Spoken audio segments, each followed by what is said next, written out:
you live your life as, I live my life as a cisgendered, middle-class, now middle-aged white guy. And if you've got undiagnosed ADHD and autism, you can sort of see yourself as a broken human. When, in reality, I'm probably a perfectly functional and apparently textbook case of someone with, autism and ADHD. And so that is now the lens through which I look at the world, where before I was looking at it as am I broken? Why am I broken?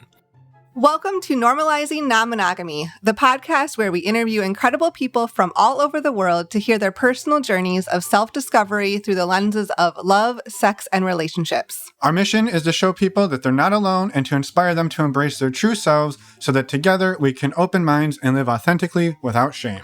We believe everyone's story is powerful and beautiful, yet it's important to remember that everyone does life a little bit differently and that the views and opinions expressed by our guests do not necessarily reflect our own. Additionally, we aren't doctors. Please consult a medical professional for anything regarding your health that you might learn about on the show. Enjoy!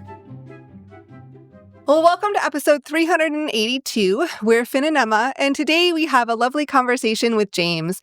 James is in his 50s. He's an Australian living over in the UK, and he's been exploring non-monogamy since he met his nesting partner at a kink club about 20 years ago. He describes, as you'll see, that he lives his non-monogamy at the intersection of the Venn diagram between kink, polyamory, and swinging, and most of his relationships involve all three of these. Yeah, and he is insatiably curious. He loves learning, especially about relationships, sex, kink, love, all of the things. You'll see. You'll get it. You will get it. And you'll also hear James talk a lot about his late diagnosis of AUDHD or Autism and ADHD and how that has sort of shown up in his life and his relationships. Before he got diagnosed, he's sort of gone back and really unpacked how that showed up and how it currently shows up in his relationships and in his life. And so it's an amazing conversation today. We're super excited to share James's story with you. We also wanted to mention that James does talk briefly at the end of the interview that he writes on Medium, and we've got the link in the show notes if you want to go check out his work. So please do that. We hope you enjoy this wonderful conversation with James. Thank you, James, for coming on, sharing your story, and for being a part of our community. Yes, thank you. For anyone who is a premium subscriber, we'll jump right into the interview now. And for anyone else, we will go through a couple of announcements. First announcement, what is the premium subscription? Yes, what is it, Finn? I was so excited I can't even say the word. The premium subscription is a way for you to skip all of these announcements up front. Well, at least these ones. We'll still tell you about who James is. And we will also tell you about upcoming dates for important events and other stuff we have going on in the outro. So if you sign up for the premium subscription, you won't miss those things. You'll still be able to see Emma and me, but you'll get to skip over the next couple of minutes of announcements. To do that, you sign up over on our website. You go to the homepage at normalizingnonmonogamy.com, scroll all the way down to the bottom, and you'll see all the information there of how to sign up for just $4 a month. And we'd love to have you do it. Yes. Next up, we wanted to tell you about our community. As you may have noticed, Finn mentioned that James is part of our community, and we host it over on a platform called Mighty Networks, where over 300 people, just like you and James, who come to listen to the podcast and are curious and excited about non-monogamy and relationships, they come together every single day to socialize with each other and support one another. We host monthly workshops and community calls, and we also host in-person community retreats. And our next community retreat It's coming up soon. April 25th to the 27th. We will be in Atlanta, Georgia. We've got almost 50 people coming down to meet us. We'd love to have you join us. There's going to be workshops on Friday evening, all day Saturday morning, activities all day Saturday, stuff going on Sunday. It's just a great weekend to come together, meet some of these amazing people in person. Yes. And you walk away with a whole bunch of new friends and a community. Yes. So if you'd like to learn more about it, head over to our website, normalizingnonmonogamy.com. Click on the community tab where you can learn all about the community in general. And also there is a link at the top to a 13-page beautiful PDF that we put together. It is beautiful. It's beautiful. It's a work of art where you can learn all about the workshops and everything going on in Atlanta and find out how to get yourself a ticket. Next up, we wanted to remind all of you about our next virtual speedfriending event. It is coming up on March 20th. You can sign up over on our website, normalizingnonmonogamy.com, on the banner at the top of the page or the events tab. If you're not familiar with our virtual speedfriending events, we use Zoom breakout rooms to put you into groups, give you a talking point. You talk about that for 6 to 7 minutes. Then we bring you back to the main room, scramble everybody up, and rinse and repeat for about 2 hours. So you get to meet lots of like-minded people and have a lot of fun. We would love to have you come join us. Again, March 20th, you can sign up on our website. And just to be clear, this is different than our community. You don't have to be a member of our community. I mean, a lot of our community members do join in here, so it's a great way to get to know some of the community and get a little feel for it. But these are open to anyone and everyone. You just have to be open-minded and respectful. Yes. So please, again, check out those links. Come join us. We'll hope to see you there. Please come join us. And the last thing we want to tell you all about is our favorite way to get tested for STIs. That is stdcheck.com. When you use the links under the resources tab of our website or in your podcast player below, you save $10 on a 10-panel test, which brings the cost down to only $129, and it helps support the show financially.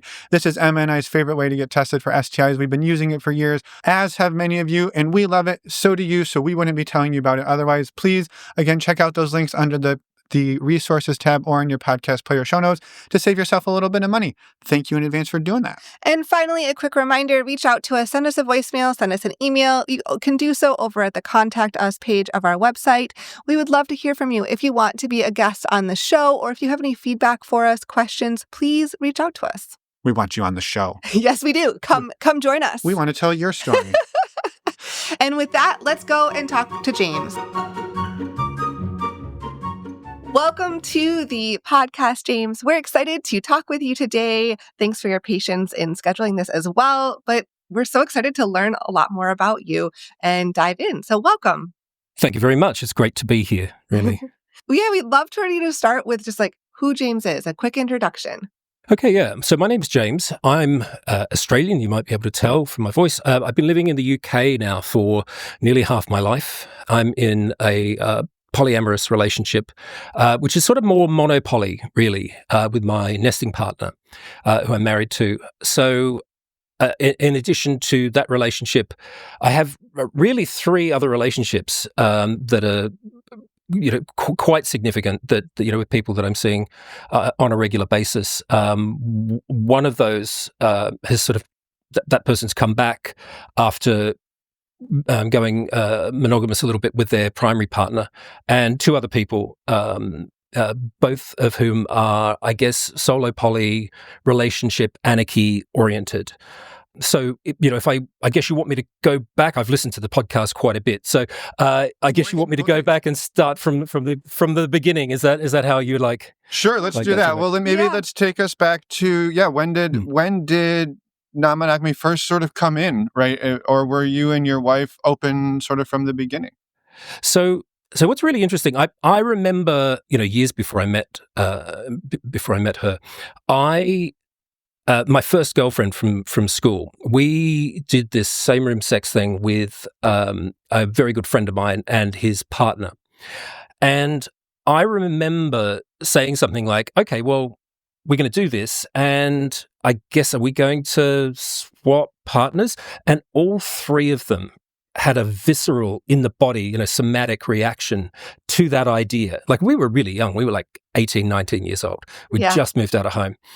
And, and I'm in my early 50s now. So this is just like Nirvana when new, to give you an idea of how long ago it was. But everyone had this real in the body reaction. And it wasn't discussed. It was just, it felt like fear.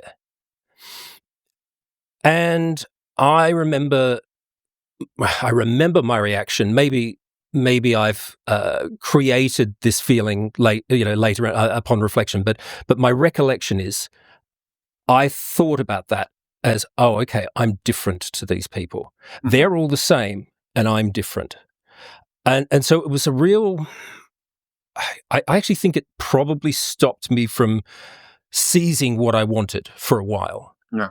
Because this idea of being out of step with everyone else is a hard thing for a young person to deal with. For sure. I'm curious, James, was it, when you brought that up, was it did you feel more of like, this is a thing you wanted, or was it just like, even just the curiosity and you're like, well, I didn't have this sort of revolting response, so that's the difference? Or were you sort of like, hey, this would be awesome, like I want it, and they don't? Yeah, I think it's more of the latter. It was more than just, oh, I wonder what this would be like. It's I guess my whole approach now is these are friendships first and foremost. This is all about people. It's not really about the sex, but it is about the connection. We'll get into what that means, I guess, a little bit later. But from that point, we're talking, this is 1991, 1992. I then had a string of monogamous relationships until I went on a holiday to South America, which was the first time I'd left Australia as a young man. I was probably 28, 29, something like that. Had an amazing time, met a Brazilian girl out there, and had an encounter with her and her best friend. We went away. I left the people that I was traveling with, and we had this, amazing love affair. And then the three of us traveled down to her family's house in an island called Ilhabela. And it was just this really beautiful experience with the three of us. I then came back to Australia and just looked around and went, nope, I do not want to be here. And I picked up and I moved to London. And I got in, I was already, at that point, I'd already got into the Sydney kink scene and had been in and out of it a little bit. But that was the point where, okay, this is now a thing I do. Kink is now a thing I do a lot. And moving to London, where you have Torture Garden, you have, some of the best clubs in the world, certainly in the early, late 90s, early noughties. It was really something fantastic. And I sort of came to London and then just stayed. And I met my partner, my nesting partner, here. They are also Australian. So met them here and had an open sort of an open relationship because we were both dating multiple people at the time. And then they were moving to New York City and I followed them. And so we lived in New York City. And then we've bounced around the planet sort of together ever since. When you're with someone, like we're coming up to 20 years now, I think it's pretty normal for sometimes relationships change a little bit. And sometimes one person's libido goes up and another person's goes down or stays the same or whatever. And that's what it certainly happened with us. As we've sort of hit our 40s, things really became quite different. Mm-hmm. And, me, the dutiful partner, just sort of accepted that change in pace. But it never really sat terribly comfortably with me. Anyway, we'll fast forward to let me rewind a little bit. Our relationship, I met them at Torture Garden, and it started as a kink-oriented thing, but definitely not the same way that my current relationships are, which are entirely concentrated in a DS type scenario. I want to hear all of this, but I'm also really curious before we get there to back up a little bit. When you were in Australia before you went to South America, it sounds like you had a series of monogamous relationships. You had this experience when you were a teenager, felt, oh, something's different, and then a series of monogamous relationships, and also at the same time getting into the kink scene a little bit, but from a monogamous, like you weren't like from that like lens, I guess is the best word. Yeah, it really was. And a common theme in my life is I find myself moving at the pace of other people. And I guess in some ways we probably all feel like that to some degree. But I've always been my foot's on the accelerator and the other person's foot's always been on the brake. And I've felt restrained and reined in pretty much my entire existence, it seems, at least when it comes to relationships. And, broadly speaking, that's been fine. I've agreed to it. I've consented to it. As time has gone on, and I'm acutely aware that my time on the planet is a limited thing. When you're in your 20s, you don't think about that. But not as much now. No, and now, certainly in my late 40s and in my 50s, I want to do all the things. I want to, go to my grave, an exhausted, hollowed out husk of a man who has done all of the things and had all of the fun and connected to all of the people, not putting yourself on the bench, putting yourself aside. Yeah.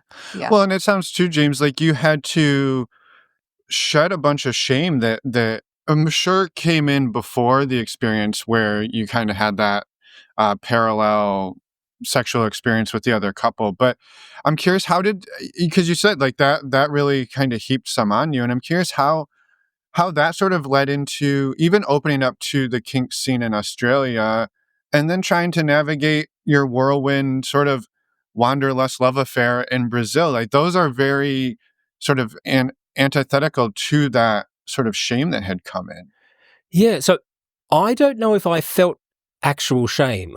Like I don't want to alienate anyone here, but I was raised Catholic. I had and I had an ex-girlfriend, one of the people in the monogamous relationship in Australia, who said that ex-Catholic boys fuck the best because of the shame. And I never really understood what she meant. But I do think, and now of course I do understand what she meant.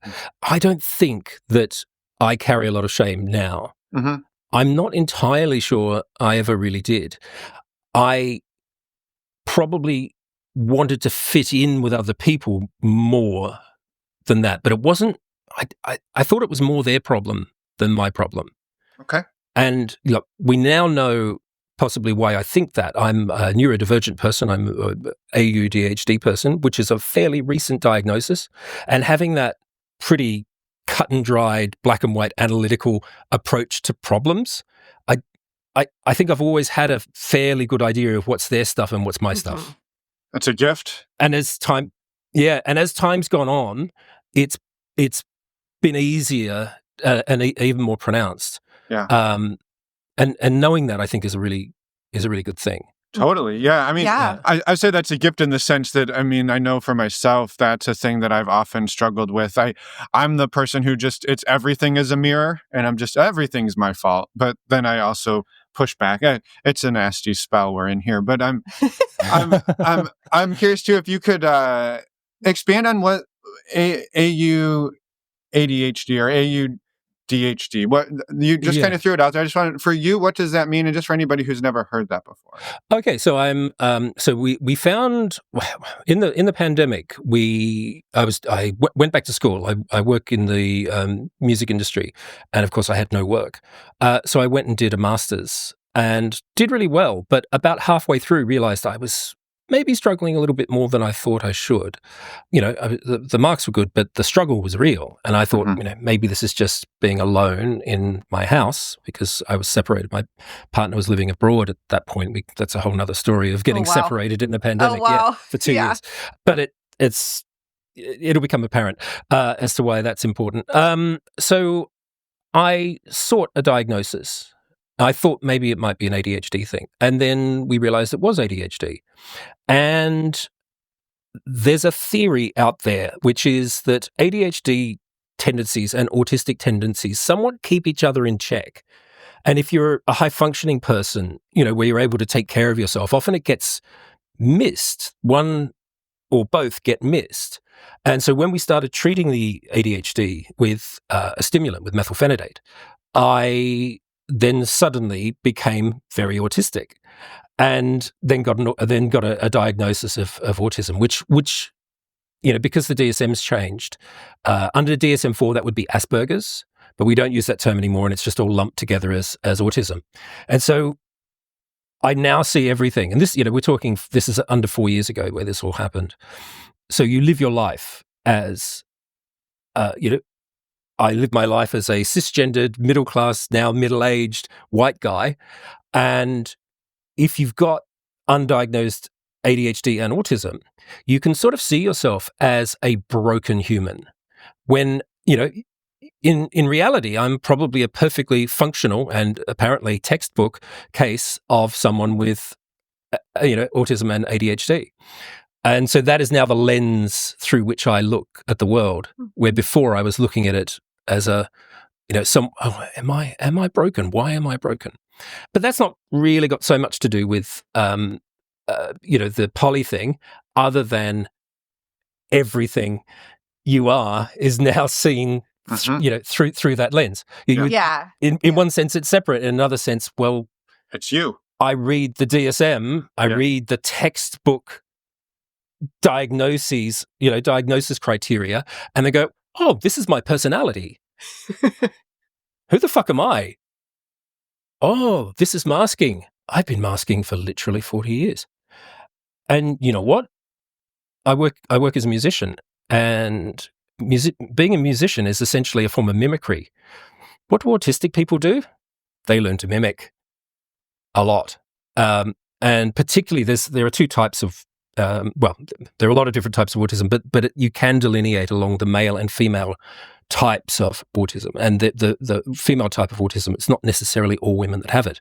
And I tend to have the traits of the way in which a lot of young women will be diagnosed with autism, which is this form of mimicry. Anyway, I'm getting off topic. Yeah, no, I just appreciate you sharing all of that because it gives context. And I think for anyone listening to that may relate to some of that, I think can be really helpful. So late diagnoses in life is our thing. And and so I like to, I guess, if you think of the Venn diagram of kinky, queer, neurodivergent, and the other thing is people who roller skate.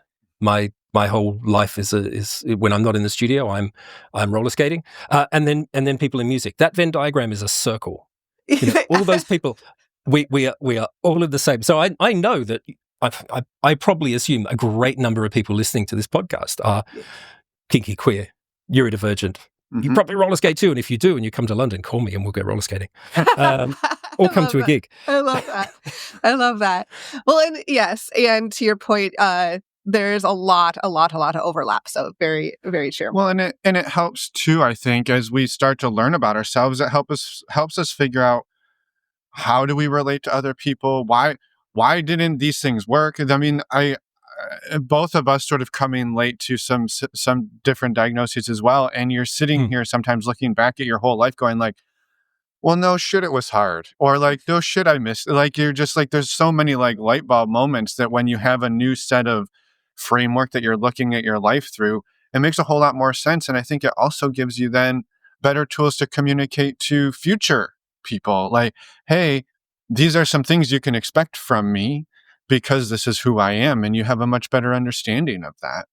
Yeah, and it can be really great when you know what sort of animal you are, and you can then communicate that to partners. There was an episode, another podcast that I listened to called "Nope, We're Not Monogamous," and the wonderful Reid Mihalko talked about how he breaks up with people. Not how he breaks up. So if he hooks up with someone, what are the next few weeks going to be like? And he describes, okay, if I really like you, in the first couple of weeks, you're going to get lots of memes from me, and then things are probably going to tail off a little bit. And if that, I think he said something like, if that makes you feel less special, then maybe think about whether or not, this is a thing we want to do. And had also then said that people had come back to him to say, God damn it, this is exactly what happened. The way you described how the couple of weeks after we hooked up was going to be, and that's because that actually happened, because he knows what sort of animal he is. He knows in a situation, this is likely to play out. And that only comes through experience. Yeah. I've stolen a lot from Reid Mihalko. I think a wonderful individual, and a great educator. And understanding who I am, and we'll probably get into a little bit of attachment theory stuff at some point today. But look, creating a safe haven and a secure base for yourself, having a secure attachment style with yourself is so important if you want to get into a poly lifestyle. Because if you're trying to do this and you don't know who you are, how are you going to be consistent for all of your partners? You may only have one or two, and which is great, but having that attachment style with yourself, understanding who you are, and particularly pushing yourself to be better, the best version of yourself. If you can do that, and if you can turn up to a poly relationship having done all that work, it's going to be so much easier rather than trying to do that whilst you're managing other people's stuff and they're trying to manage their stuff. And if you're a dominant, or I like to think of it as pilot, rather, if you think of, rather than DS, I like to use the term pilot and co-pilot.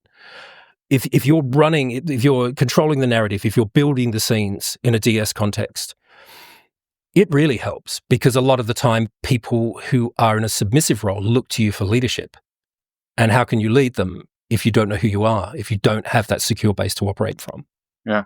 Well, I love that, James. And I'm curious, and this isn't in any way a challenge to that, but this was a relatively recent diagnosis for you. And you've also been doing relationships like this for much longer than that. And so I think there's also what have you learned along the way through this about yourself? Because I think so much, you said like a lot of this comes from experience. Yeah. And you were swimming in the pool without knowing sort of what you were swimming with. Yeah.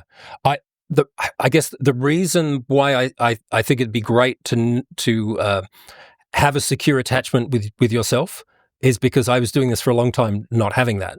Mm-hmm. And that can be a little bit chaotic. So like a really good example was I don't have fixed rules now about a whole lot. And that came from a couple of relationships fairly early on where I had some partners who were self-harming. And I then had a blanket rule. Okay, autistic brain kicking in here. They're self-harming. I can't be an instrument of their self-harm. Therefore, if you tell me you're self-harming, our sexual relationship, or at least our kink relationship, has to stop. The problem with that is you're putting a blanket rule over an individual situation. And whilst it's probably wise to consider putting things on, pausing things, having a blanket rule makes the other person feel rejected. And I know that both of those relationships ended primarily because I said to them, I will not be an instrument of your self-harm.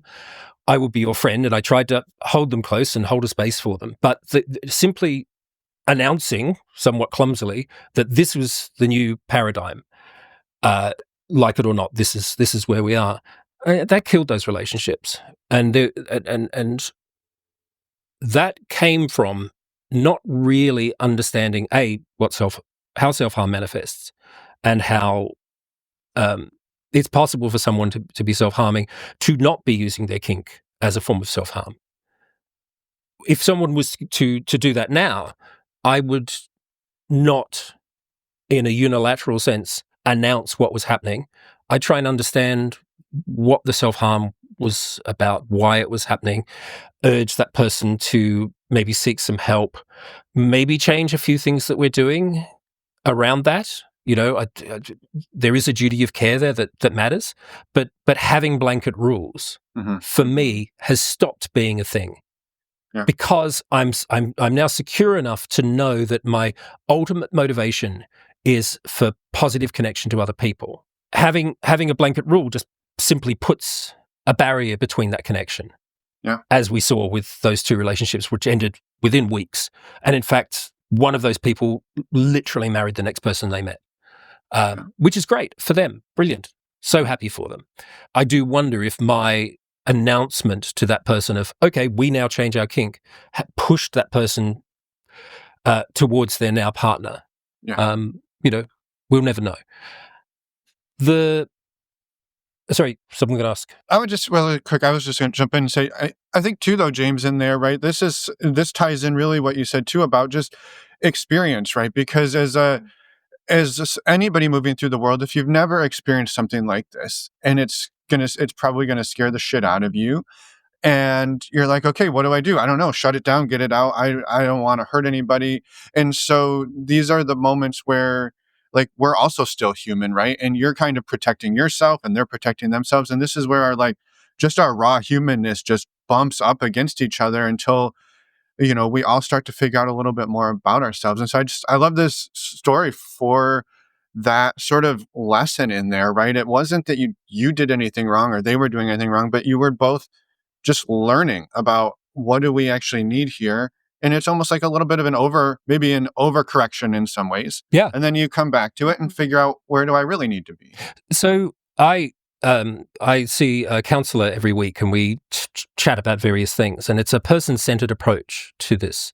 Which, and if anyone who knows anything about person-centered counseling, a lot of the time it's letting you speak. The person that I see is very much interested in me getting into attachment theory, but didn't, when I started seeing them 4 years ago, suggest attachment theory for me to go off and investigate.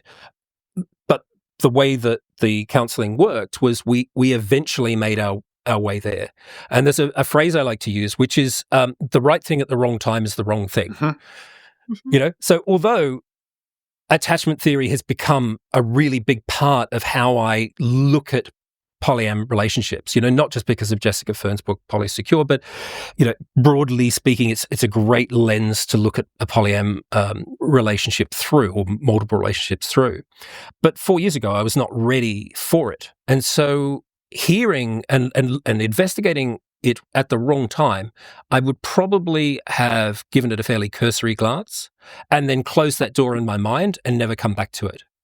Where not because it was the wrong thing. It was the right thing at the wrong time, so therefore it's the wrong thing. Where I ended up, getting into it a little bit later, it came to me at the right time. I happened upon it at a time where I was receptive to it, and I think timing in relationships matters as much as anything. Two people can be absolutely perfect for someone, for each other, but later, not now, later, and if you meet that person at a time in your life where, it's not right, often that door closes for good. Sometimes it gets reopened. And another one of my hard and fast rules that I no longer adhere to, I found myself in the early days of doing this to being a bit of a polyam tour guide. So for some people, if you think of the relationship pyramid, I'm doing the pyramid movement, a pyramid sign with my hands here, listeners. So is that, well, it's more of a triangle. Anyway, if you think of the pinnacle of your relationship style, does that have monogamy at the top? And it's fine if it does. For me, at the top of my pyramid, I have a polyam mindset. It's not just a thing I do. It's really an identity. It's how I look at the world. It's not my only. It's not the only aspect of my identity, but it's a very fundamental one. And I've had a number of partners over the years who essentially do a form of E&M, C&M, whatever you want to call it, in between their other significant relationships, and that's fine too. Where it becomes a problem is when they come into a relationship with you and say, yeah, I'm poly, yes, I am. But actually they're a monogamous person at heart who's looking for a monogamy-based thing. They want their special person and just one. But in the spaces of that, they're happy to do a version of poly or C&M or E&M. Happy to do it. And so there's one partner in particular who, I won't mention their name, but they were going back and forth with me quite a lot. And from that, so they would meet someone and then I'd be shut down and then that thing would end and then they'd get back into my DMs and it'd start up again. And eventually I developed a rule around that, which is I don't want to be a poly tour guide. I don't want to be Mr. Right. While they're looking for Mr. Right, I don't want to be Mr. Right now. I don't want them looking over one shoulder the whole time. It's great to have short-term things. It's not great to have a relationship where you think it's one thing and they think it's another thing. And this is where knowing what sort of animal you are, knowing what sort of person you are, becomes really important. And so for me, being able to really drill down and describe how my kink works, how my approach to polyam works, that's great. And it's really important for me that people that I play with or have relationships with, or particularly relationships, can do that too. Because if you can't describe that to me in, more than 5 sentences, if what you tell me is very vague and unclear and not well thought through, then I don't feel safe. and it's actually a safety thing. Mm-hmm. It's a bit like if you're doing the, this is another Reed Malhalko thing, if you're doing the are we going to play chat, and someone can't tell you, what they're into. Oh yes, I'll do anal. Oh yes, I'll do water sports. Yes, I'll do impact. No, I won't do this. If they can't do that in a face-to-face conversation, how are they going to be able to do it in a scene? And that's again an issue of safety. I'm not going to feel safe playing with that person because I don't want them coming back in 3 months going, oh, that thing we did?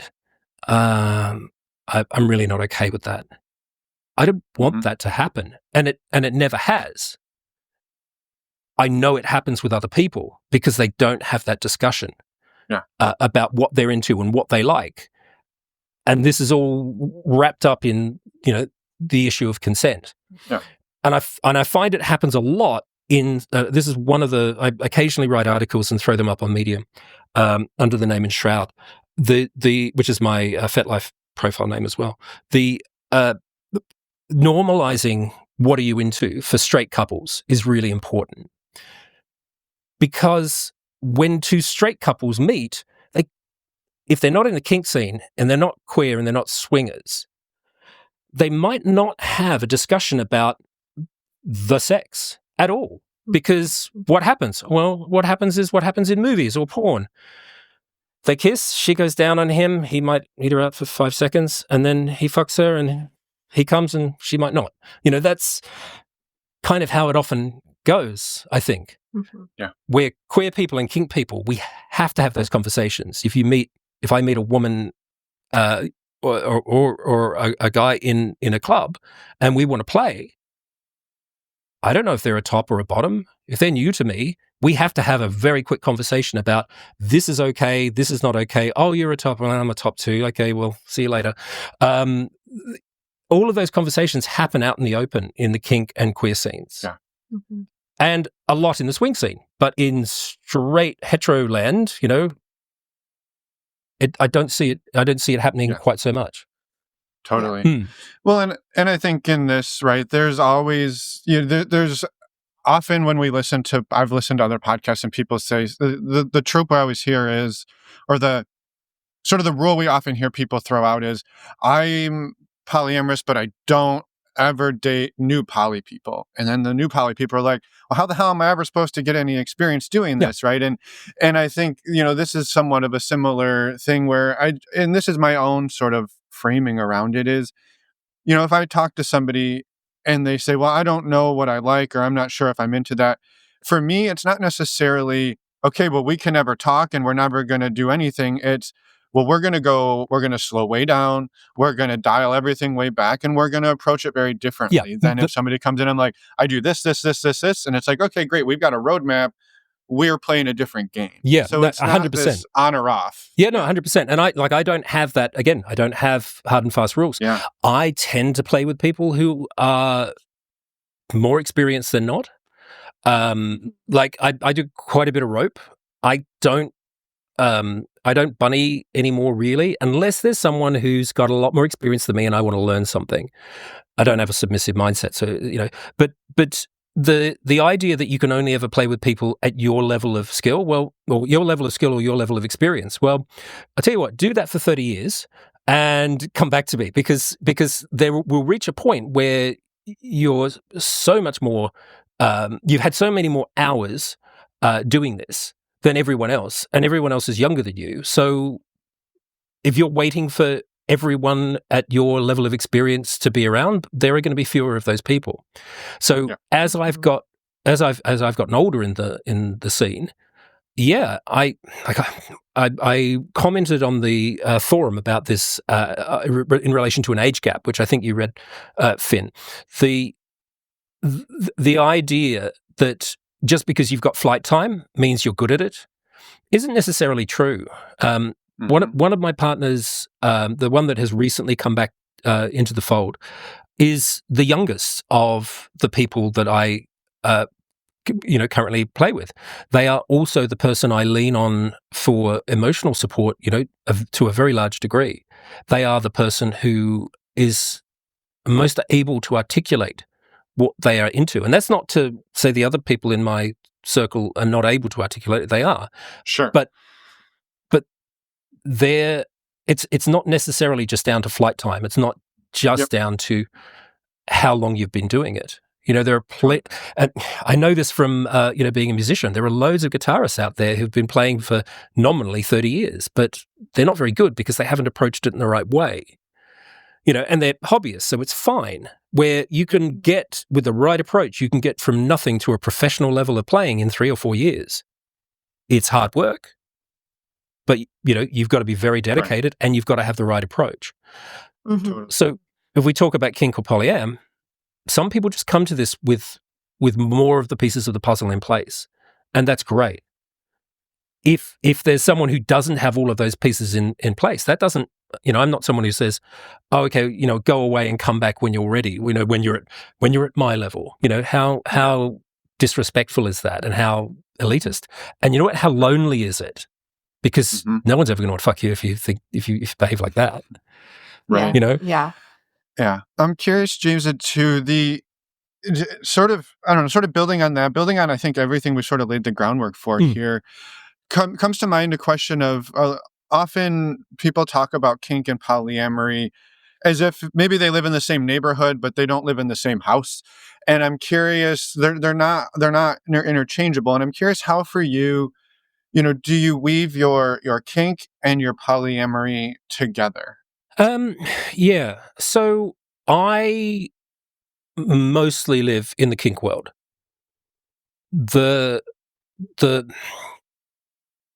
How do I explain this? It's not that I wouldn't be open to a relationship that was just a sexual thing, but my areas of interest in this are more about power exchange, and because I'm a bit of a geek, I like technique, I like ropey type things and impacty type things, and group stuff. So for me, I guess if I think of the Venn diagram of polyam, swinging, and kink, I'm right in the middle of that Venn diagram. I can't think of a relationship that I've had that hasn't involved all three for quite some time. That's just what I like.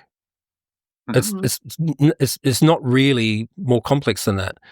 Find what it is you like and do that. If it makes you happy. The power exchange stuff is really interesting to me.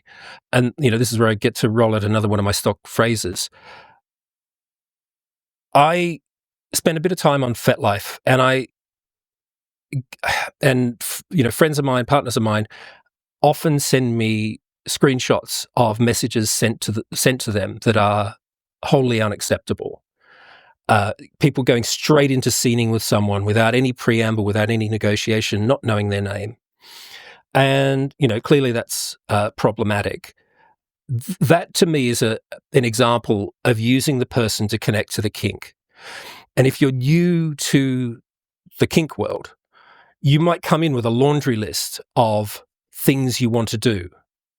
I want to do an impact scene, or I want to be suspended by rope, or I want to do, whatever. I don't know if I've always had this attitude, but I'm not approaching it that way. I use the kink to connect to the person. And it's largely why in a scene, I don't really mind what it is we do. I have, like everyone, I have a list of things I won't do. Those red lines are not negotiable for the most part. There's one area, there are things I will not do.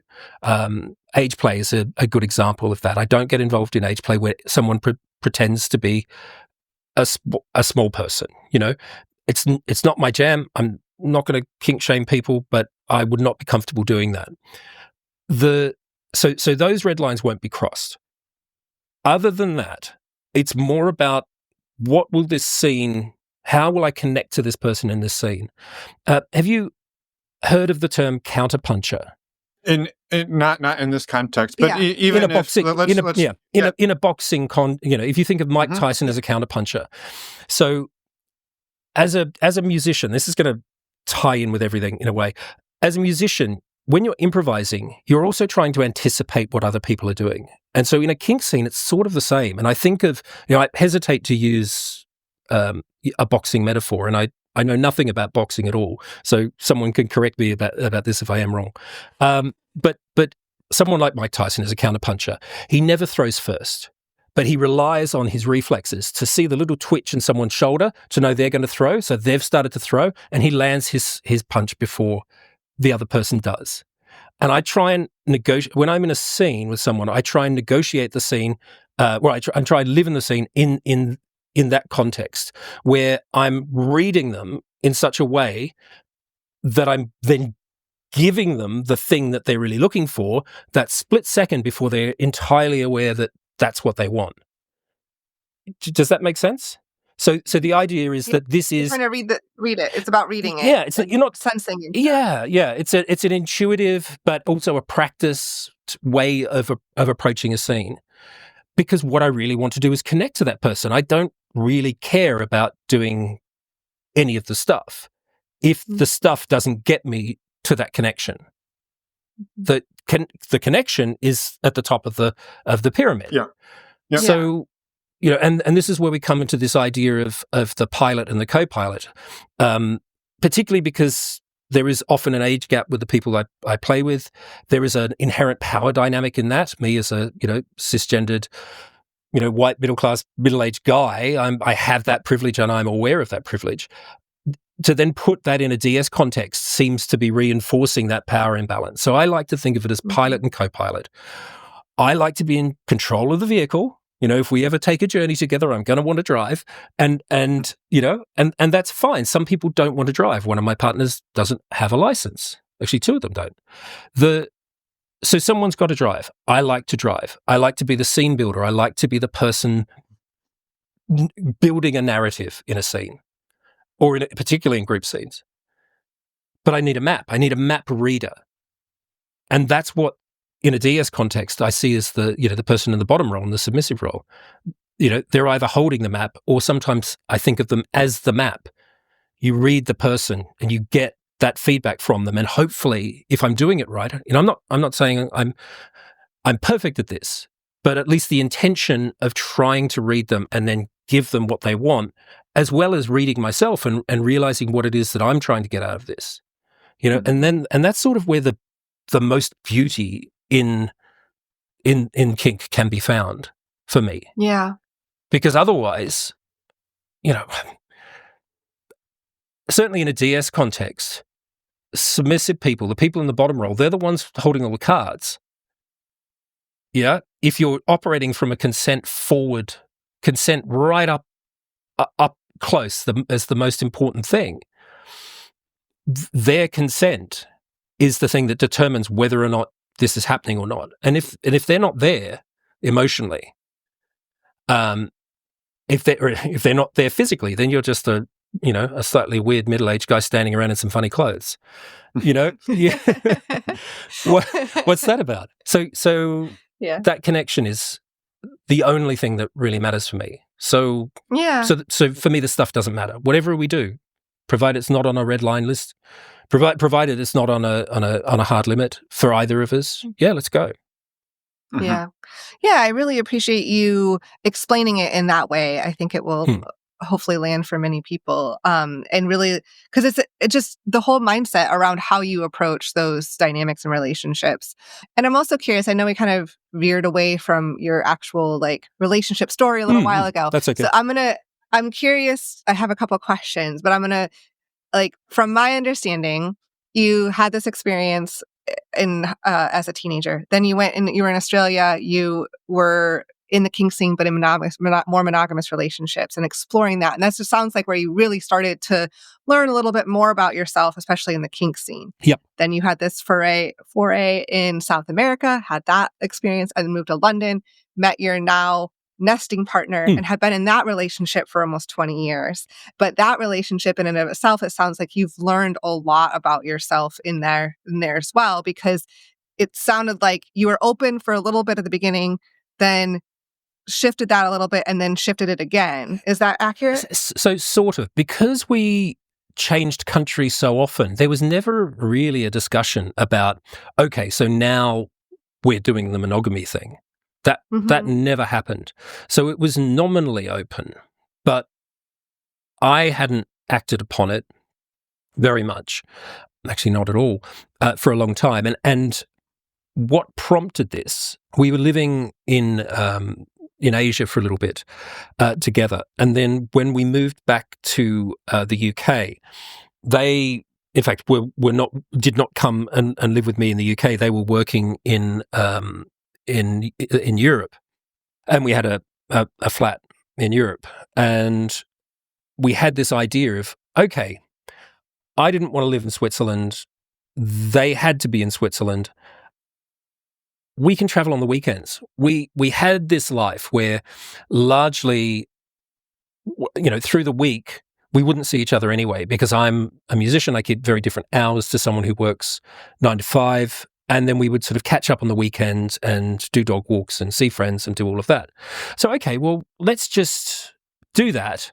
But you live in one country and I'll live in another. And it's only an hour's flight. Like for two people from Australia, where to go from Sydney to Perth is like 5 hours. And for you guys, if you want to fly to New York City, what's that? Is that like a 6-hour flight? Something like that? Yeah, it's 6 hours. Yeah, so say, similar. Same deal. Yeah, so, and people do this all the time in the States. I've got, a friend that lives in Louisiana and their husband is a firefighter in Huntington Beach, California, and they meet up on the weekend. So it's all doable. The only problem with this is this was December 2019. Oh, no. Yep. Yes. So we had this brilliant idea and it was great for 4 months. And then we got separated for 2 years. Wow. Yeah. Wow. Yeah. So you went from seeing each other on the weekends to just not at all for 2 years. They were able to come in a little, it was very different here. So because it was two countries with different rules, sometimes one country would be open and the other wouldn't, depending on the outbreaks of COVID. And so, so it was really tricky. They were able to come in a little bit. I was able to get over a little bit. But it wasn't what you had planned. Not even by any means. Close. And I'd gone back to school, so I was doing a master's, in music composition. So I was hell for leather into this, very technical, musical endeavor, but also an academic endeavor. And so we had this conversation, which is, hey, I'm really struggling here. I need some connection. And even though initially, lockdown was lockdown, I still wasn't seeing people. I needed to have some sort of connection, some sort of sexual connection. I think in my opening message to you guys, I said something like, because consent is so first, up front and center for me. I know people in relationships where one partner, their sex drive goes down, but they still have sex with their partner, out of some sense of duty. And I never wanted to have a go on someone's body like it's a merry-go-round. Yeah, let me have a go on your body. No, because there's no connection there. When I said I don't care about the stuff, I also don't really care about the sex.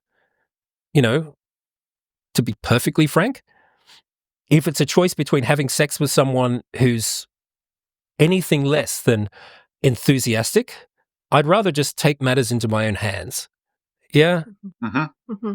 Yeah. So I don't want to be doing that with people who aren't enthusiastic. And, my partner, they kind of went up for that, a regular online connection through the pandemic. They had their own stuff going on. And given we'd started open and then ended up sort of drifting into this sort of comfortable, Mm-hmm.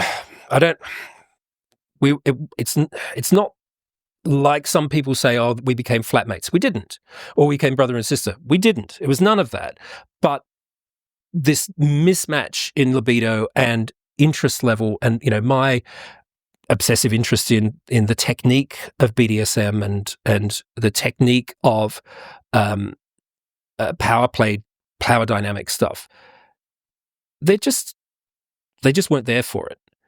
Mm-hmm. And so I said, I think I need to open things up again. What do you think? And their response was, oh, I thought we were. What? Like I just assumed you were doing stuff and we don't talk about it because I don't care. We started there. Like I literally met her at Torture Garden for the first time. So a consistent theme for me is I feel like I'm moving at the speed of other people. I learned a lot about that. Like it was a fairly long period of time of not talking about things. And now I've very much made up for the not talking about it with every other person I've met in the kink scene, where I chew their ear off and really try and get into the nitty-gritty of it because I love talking about it. I have and talk all about it. I have an endless love for this, to the point where, although I work in music, I'm in my 50s now, I'm actually thinking about what I'm going to do next and retraining. So I start in January. I start counselor training, and my interest in that is to focus on polyam dynamics, to focus on kink and neurodivergent people. All of the stuff that I am, that's my area of interest. And the more I read, the more I get into this, I'm absolutely convinced that this is what I need to be doing later in life. I'm not the sort of person who's going to want to retire, but I also don't want to be, in my late 60s, carting guitar amplifiers and drums around the planet, trying to, sit in with all the young people. No, I actually think that what I can do is help some people, maybe, and not a top-down approach. I'm going to be doing person-centered counseling and psychotherapy. It's a holding a space. It's that safe haven and secure base, right? Thing. Yeah. Come and talk about it, and your feelings are valid, and how you approach this is valid. If try not to hurt people when you're doing it. Yeah.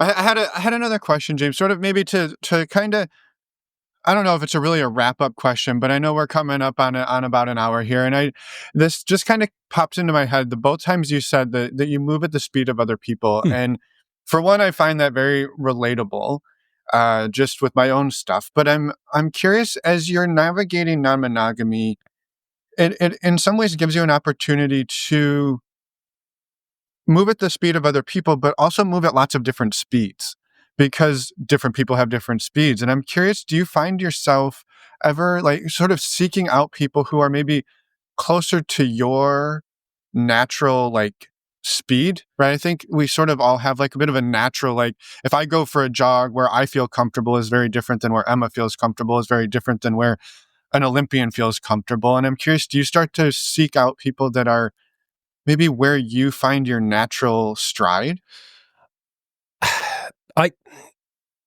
I don't think I've really met a lot of people who have the same pacing as me.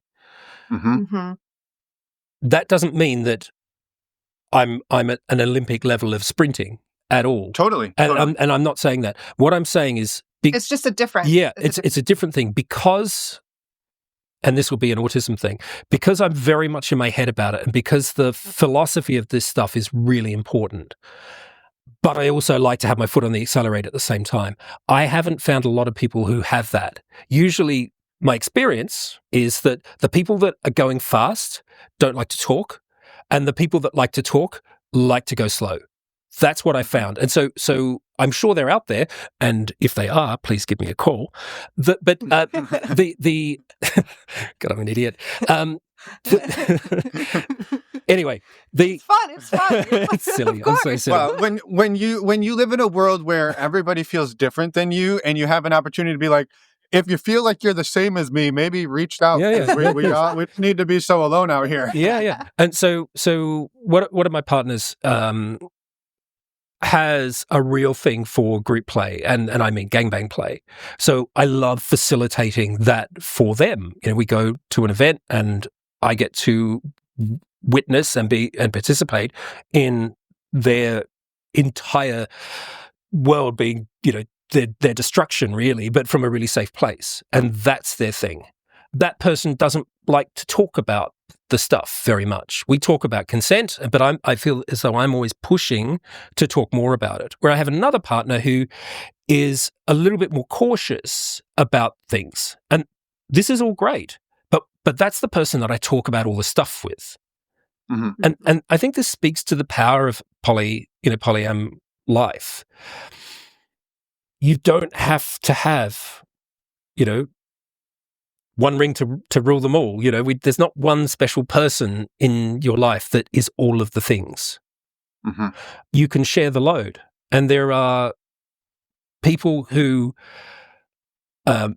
support me and I can download to. There's one person that I can't really talk about some stuff to, which took me a little while to be okay with. My natural inclination is, you're in my inner circle. There's no limits. We can talk about absolutely everything, but their consent matters. And it took me a while to realize, actually, you know what? They're not comfortable doing this. They don't want to talk about all of the stuff. Yeah. They want to talk about as much about as much as they need to get their point across. And they just want to live their life. So getting to the point of reaching out to one person for support and another person for something else and getting that split, like that's been my learning for the last 12 months or so. The other real learning for me has been my tendency towards codependency, where if someone's got a problem, I like to go, okay, I'm solution guy. And I think this is maybe a very male thing. Not exclusively, but if you give me a problem, I kind of have to fix it. I'm a natural troubleshooter. So needing to fix the problem, when actually sometimes people don't need a solution. They just want you to hold a space for them. They just want you to be there for them without giving them a solution. Yeah. Oh, James. Yes. That's my, one of the things I know now in life is, and you said like sometimes people don't want a solution. Where maybe my pendulum has overcorrected at this point, but I'm like, I actually don't think people ever want a solution from me. They just want me to listen and be there. And so much you can accomplish by just being with somebody in the shit they're in and not having to be like, well, have you thought about this? I've thought about that, man. I've thought about all of the solutions and I'm still here. Well, I've listened to this podcast enough to know that this is a thing that's come up for you before, Finn. So totally. And you know what? And that's great. Like, it's laudable and it's honorable to want to help. But again, when I come back to the right thing at the wrong time is the wrong thing. Yep. Yeah. Yep. So, and also, as you're talking about like the different connections, I feel like what you're describing feels like we all need in life, like whether it's a romantic or sexual connection or not, we need different people to fill different shoes in our life. So when I was 19, I was befriended by so my previous career was in IT.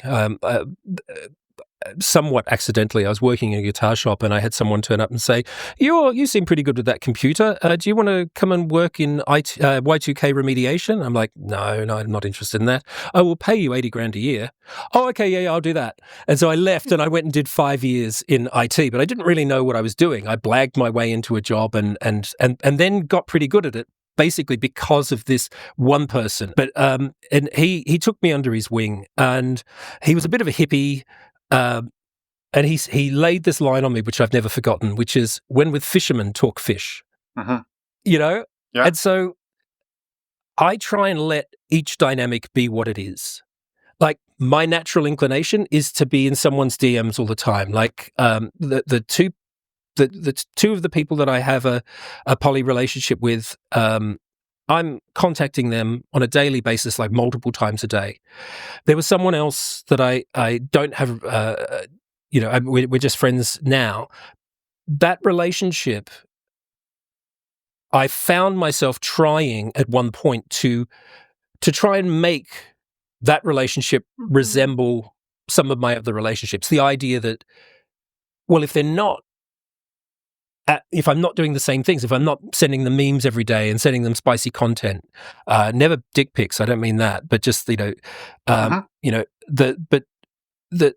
if that's not happening, then maybe they're not in my inner circle. It's not true. That's applying, a black and white, blanket rule approach to a situation. trying to force someone into being the person you want them to be, it never works.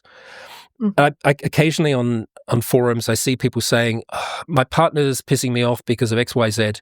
How do I get them to do whatever they want? Yeah. It's like, you know what? You don't. My personal opinion is you don't, because do you want the real person or do you want your version of the person? Like, I know we're getting late on time here, but one of my partners, her name's Becca. I love this woman to bits. She's absolutely amazing.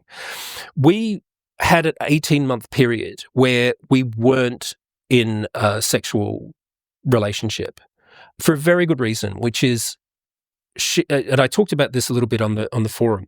They had a string of relationships with people where men were not treating them well, were using them, then benching them, then ghosting them. And this has happened time and time again because, some men are crap. And my attachment style can tend, I think it's mostly secure now, but it can tend towards the avoidant or the dismissive. And their attachment style is very much anxious. And so as they kept trying to pull me in, I kept pushing them away. And also they had come up with this idealized version of who I was, to the point where I could do no wrong in their mind, except I can do wrong because I was not the person they thought I was. I'm a deeply flawed human being. I think maybe we all are, but I know my flaws, and they had held me up on this pedestal as though I could do no wrong. And the problem with that is when I did do wrong, they felt betrayed a little bit maybe and abandoned. And I was then, and as they were crowding me, I was pushing them away. So I didn't necessarily plan this out. It wasn't an idea that I had to solve the relationship. It was just an intuitive response to it. And what I did is I said, we can't have a sexual relationship for now. And then when you stop a relationship from being one thing, and then you, if you think of it in the relationship escalator mindset, we've taken a step back. Oh, that's the death of the relationship. Well, in this instance, it wasn't. And what I did was I pulled them in closer. Because I wasn't feeling crowded anymore, I was able to pull them in closer, which helped me deal with my dismissive attachment style, and it made them feel safe and heard and seen. And over the next 18 months, it wasn't easy because they would then see me dating other people, but we became the best of friends. And they worked through some of their attachment stuff. At no point did I say that this is a temporary thing. They thought that the relationship was over in a sexual sense, but friends was what we could be. And I didn't have that mindset. And then eventually I came back and said, would you like to start up again? And they said yes. And since then it's been, it's been so great. It's been so great. Yeah. Trying to get me to fit the mold of this perfect person was what was stopping the connection, because I felt crowded. I was pushing them away. They were chasing me, coming in closer. Now, this is classic attachment style stuff. If you've read Polysecure, I assume you have, or, if people haven't, then they really should. It's a great book. Looking at through this lens, I can see that's what was happening. But by stopping the relationship and pulling them in closer, we're able to connect. Yeah. So it's such a testament of how relationships can ebb and flow, and like sometimes making a really hard decision, what is in the moment a really hard decision, can actually be very like helpful to the dynamic, to the relationship in the long run, and ultimately lead to a lot closer connection. But you have to be courageous enough, I guess, to make those decisions, and both people have to be willing to do that together. Yeah. I don't necessarily know this is a theory that could be replicated in other situations. So much of the reason that this particular approach worked for our relationship was situational, contextual.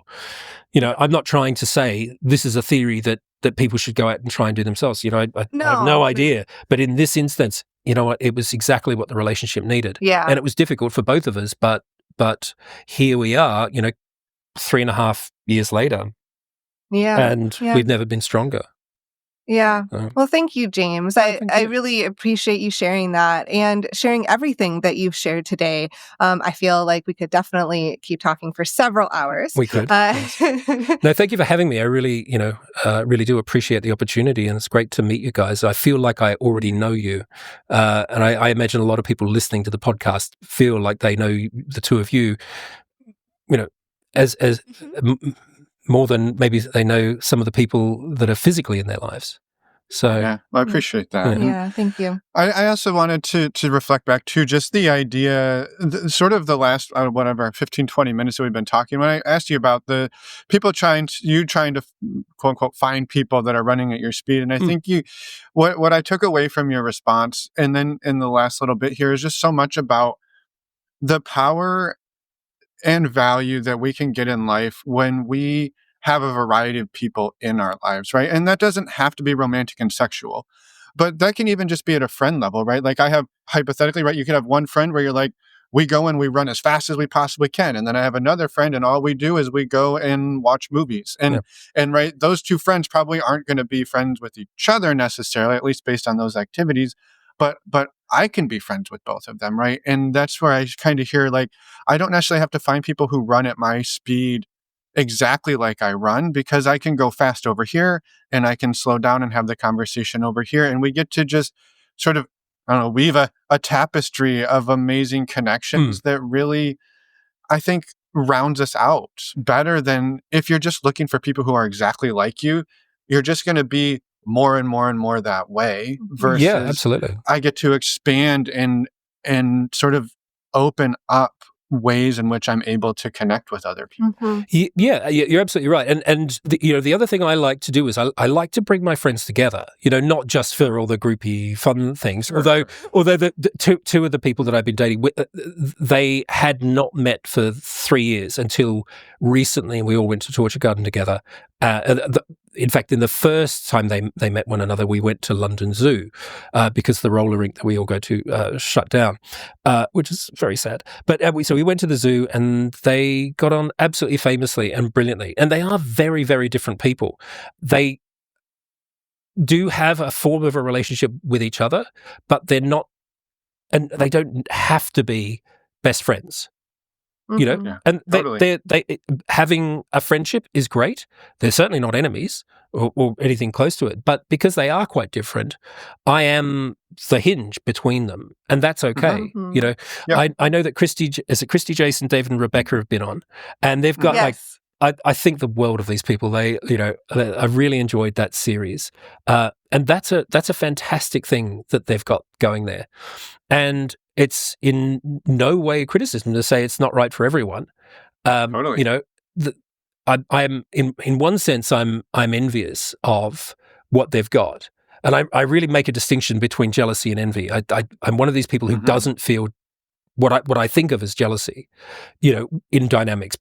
Partners of mine can go and date whoever they want, and I never feel that, oh my God, they're going to leave me for them. It just doesn't. Totally. It's not a thing that happens with me.